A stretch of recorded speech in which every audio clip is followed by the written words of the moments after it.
To be in this life is such a privilege.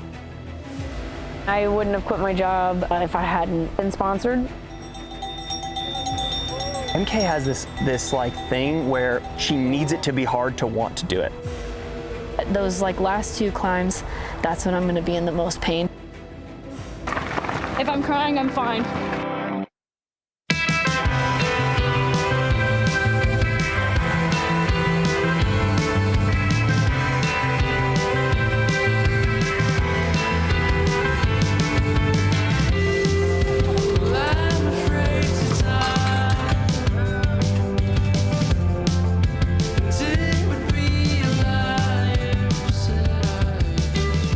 Yesterday we had the elite athlete presentation, which is just like, you know, a petting zoo, but I'm just like waiting for them to say my name. I'm waving at the camera and they say, most recently 4th at the Speed Goat 50K and a DNF here last year at OCC looking for redemption, Emkay Sullivan. And I'm just standing there like, what?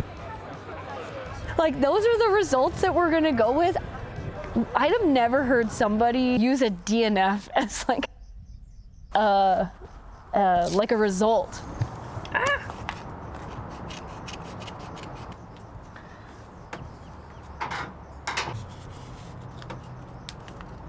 I just have pretty bad ankles in general, and so I strap my ankles underneath my, like from one side of my heel to the other, so that if I do roll my ankle, like there's some support there. Classic taper, my back This is hurts. elite. This is elite running. And we signed her like this year. This is the first year for the first team. She did great in canyons. She will be very famous runner. I have this feeling. I just tried to keep moving to get the house PR, which I think I just got. Did I get the house PR? House PR. Yeah. I got the house PR. So. She's better than I am, for sure, at a lot of the knowing when to take it easy, knowing when to take an off day. I spend too much time looking at my Strava graph and I'm like, I could go run a little more. She wasn't always that way. When we first started dating, I sort of coaxed her to run trails. And I remember the first time we went on like a real trail run, there were so many tears. She's like, we're running so slow and we're not even going anywhere. And I have to keep like stopping at all these turns. My momentum's falling apart and I have to regather my momentum. So she kind of hated it at first. I'm just gonna warn you now, I'll probably be crying. I'm fine. I hope. Don't worry about me. I just am so tired that I can't not cry. The workout has to be hard for her to want to do it, otherwise she doesn't want to do it. Maybe that's why I decided to do 100K. Yeah, you're just masochistic to think.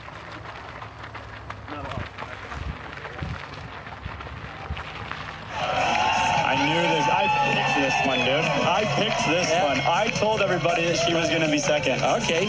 And so I knew that she was capable of this. I could see it in her eyes. Yeah. That's her thing. She always has those heart sunglasses on. Just didn't want to roll my ankle like I did at Black Canyon, so I kind of gave myself some space. And it's a big win, not just for me, but for my husband and my crew and everybody that was out there with me today. I couldn't have done it if they hadn't spent the whole day lying to me. So thanks for that. I was crying a lot, but anytime I would see my crew, I was not crying because I was like, they've done so much for me today and they do not need to see that I'm tired. Seeing a lot of people that I'm close to in the last maybe 12, 18 months do super, super well at really big races makes you realize, like, why not me?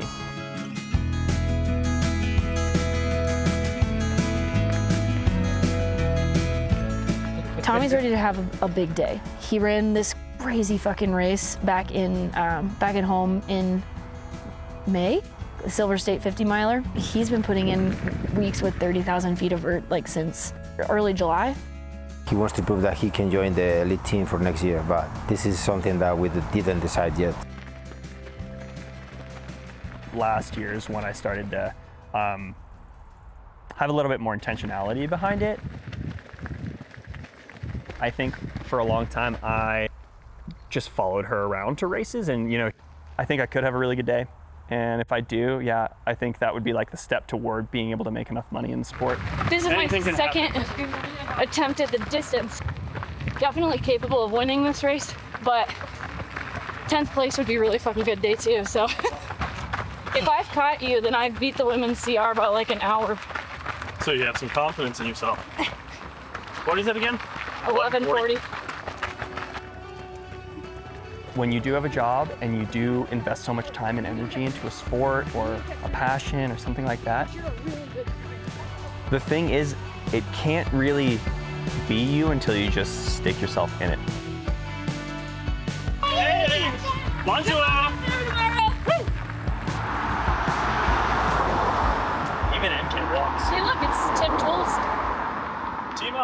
Timo! Everybody's walking. Over summer, I was able to kind of like live like we are now. Like run, relax. It's really nice. But after a while, my mind starts to get stagnant if I don't have something to work on or like a project, which is what work gives me. So I think having sort of a balance, maintaining the basic principles of consistency, big goals that you have, understanding what key workouts you really need to do versus like, I mean, I was stressing out about like a 90-minute run. Most of the runners, they think this is a fast race, but it's still 100K. To save legs for the second half will be the most important asset. It's going to be 85 degrees, and I bet it's 70% humidity. So if people are not on top of their hydration, it's going to be a nasty day. To go too fast in the first marathon, it's not sure that you will finish.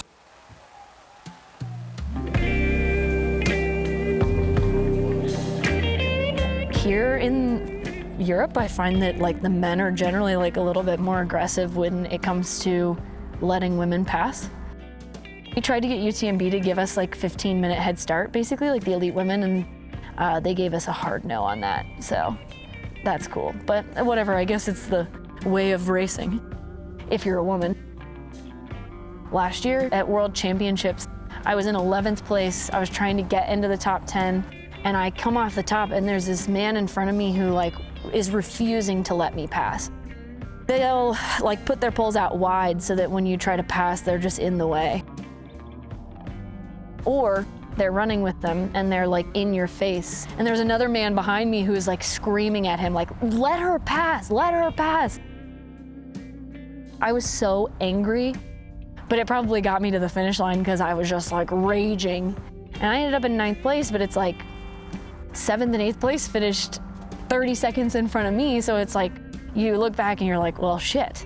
That guy was in front of me for like 2 minutes, like boxing me out. Who knows what could have happened, you know? I'm hoping it won't be that bad. I'm hoping that I'm fast enough in those first 3 miles that I get around a lot of the riffraff.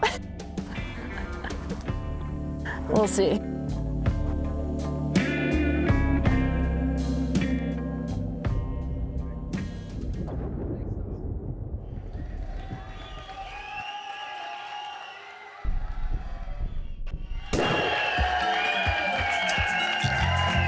Race went off at 9. Was moving pretty well up the first climb, just like trying to focus on like getting up that hill. I got out hard enough, I think, to kind of get around most of the bullshit. The 2 or 3 men that were around me let me pass pretty easily. They were moving mostly at the same pace as me on the hiking, but anytime we would have like a slight downhill, they were just like moving so slow, so I had to get around them. But then when we got to the really steep section, you know, that like final mile up to the top there, that was when I was leading and there wasn't really anyone in front of me, like, you know, maybe 10, 15 meters ahead. I wasn't on anybody. But I looked back and there were literally 30 dudes behind me and I was like, if they want to pass me, like there's plenty of room. Like, I think this is fine. And so it was kind of good because I like literally couldn't slow down even though I was like, you know, hurting. You just adapt and keep going. You can make it. She ran really good canyons a few months ago, but you need to know that this is not canyons. Canyons is a 100K race, but it's runnable. This is gonna be a bit longer. When I got to the top, I mean, it was just so hot out there and exposed and humid. I think the humidity was like 75%. I was probably like 3-4 minutes behind the lead women.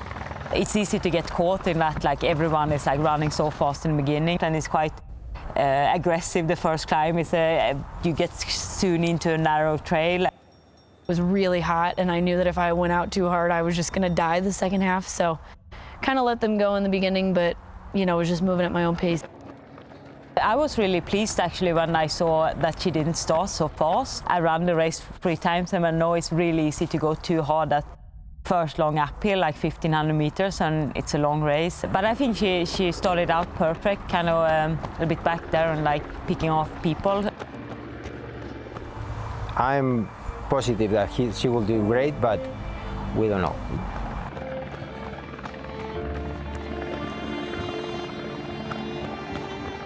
You bomb down to an aid station, and my heels were like getting pretty hot already, and I was like, that's kind of annoying. Like, we're 8.5 miles in at this first aid station, and my heels are like burning. So then you climb a little bit out of that aid station, and I was like, whatever, fine, we're climbing again, like my feet are fine. But then you go down again into another aid station, and it's kind of a more sustained downhill, like maybe 2 miles of like gradual downhill and then 2 miles of steep downhill, and my feet were just on fire. But I was having to like run down on my toes, which isn't ideal. That was like mile 14 or something.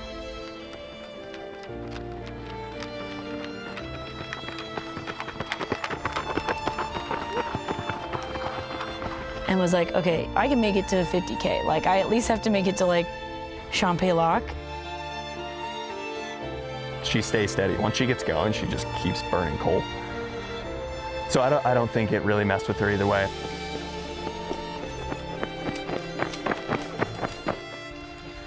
Just remember keeping it calm. Let's go, Tommy! I find if I get emotional, I do stupid things. You always wish you're running a little faster. Everyone does. So I think the only problem was the one I manufactured for myself. Tommy is really good runner, but I think this is the second or third 100K, so we need to be conservative with that.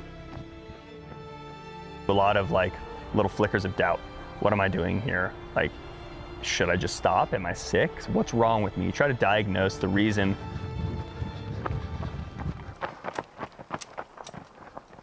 I got like maybe a half a mile outside of the aid station, and I just sat on a rock and took my shoes off and took my ankle tape off, because I was like, okay, it's really hot. These downhills are really steep, so my tape must just be like, pulling on my skin.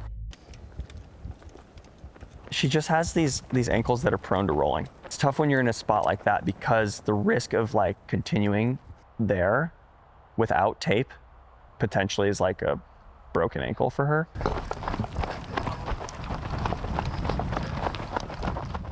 Me and David, we were driving to Champs, and right where we arrived, pretty much, he was like, oh no, I missed a phone call from Emkay. No, she called David, so I didn't talk to her.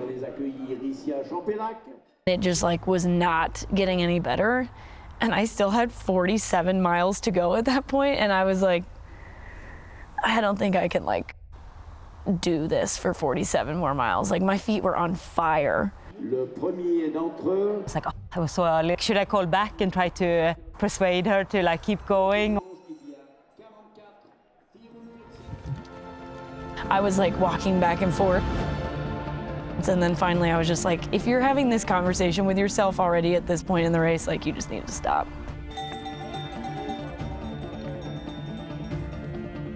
It's hard, At the same time, she has to balance like not putting everything into a race, because when this stuff happens, it's like crushing and devastating. So I don't know, just remembering that it's just running and there's so much more to life. And then we focused on Tommy, and the first time we checked, he was like really far back, I think like 65, 68 plates or something.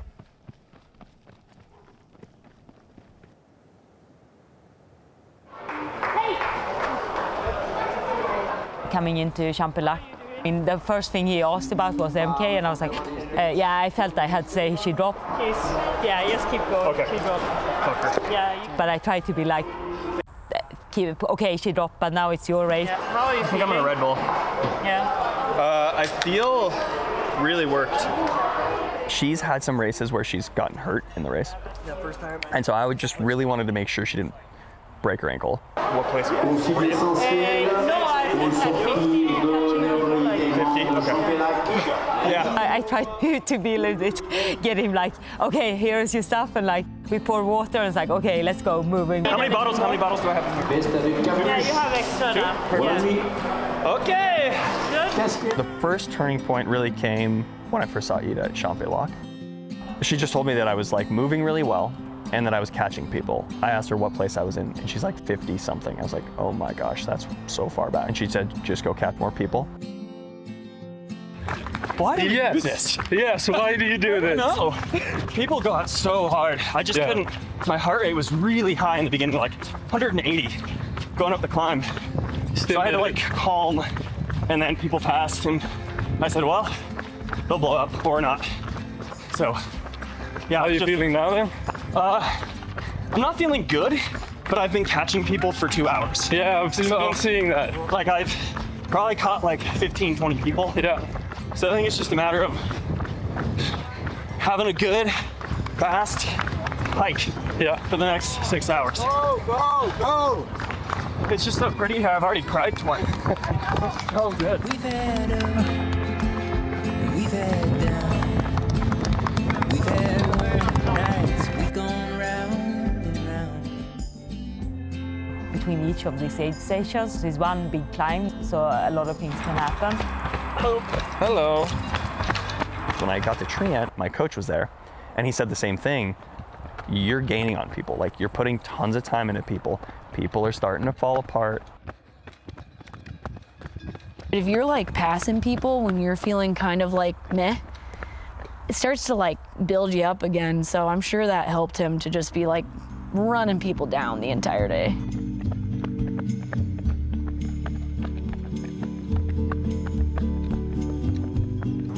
You're in discomfort, but nothing was wrong. I'm not gonna be able to walk up the stairs tomorrow night, regardless of how fast I run, so I may as well just get it over with. It's a lot about the mindset of understanding how lucky you are. As much as I would have liked to have a day out here, like it was super cool to be able to just follow him the rest of the day, and because he was having an awesome day. But then he came into Valorsyn and he was really warm, like his skin, and I was like, oh, he's overheating. I think I hit the summit in India. I just told him that he was 8 minutes back of 20th, and that he could be top 20 if he like just, you know, kept moving. When I got into the aid station, another friend was leaving, and I was like, okay, cool. And like, they're my buddies, and like, I love those guys. But at the same time, I started running up on him like, I'm gonna bury you. He had already made up 4 minutes on 20th place. He knew that he was gonna be close to 12 hours, and he wanted to like dip under. I mean, he was sprinting. I was like high-fiving little kids from half a mile to go. They've never seen me. I'm not a famous person. You feel really, yeah, it just like it reinforces like that other people think it's cool. He didn't even have his real moment of like, you know, celebration coming to the finish line, because he was just like hammering. It's just like, wow, I'm a crazy person, and at least there's other crazy people. The energy was so sick, yeah, and like just coming in there, like, I gotta check that last 400, but it felt cooking.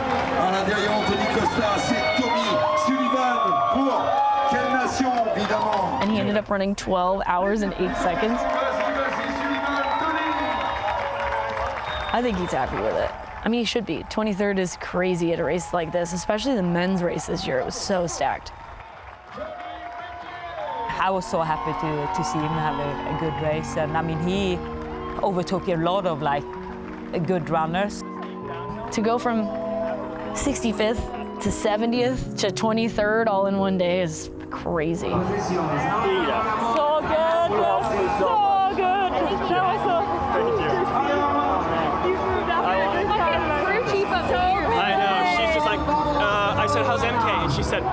You go. And I was like, all right, okay. It was awesome. Get out of We're here. not talking about this. You do this. Yeah, this is your race. Get out of here. Your day.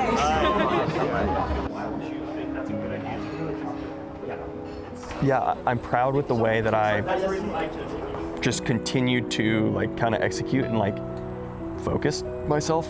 I feel like I could have run faster. You always think that. You know, I'd give it like a solid B, maybe B plus.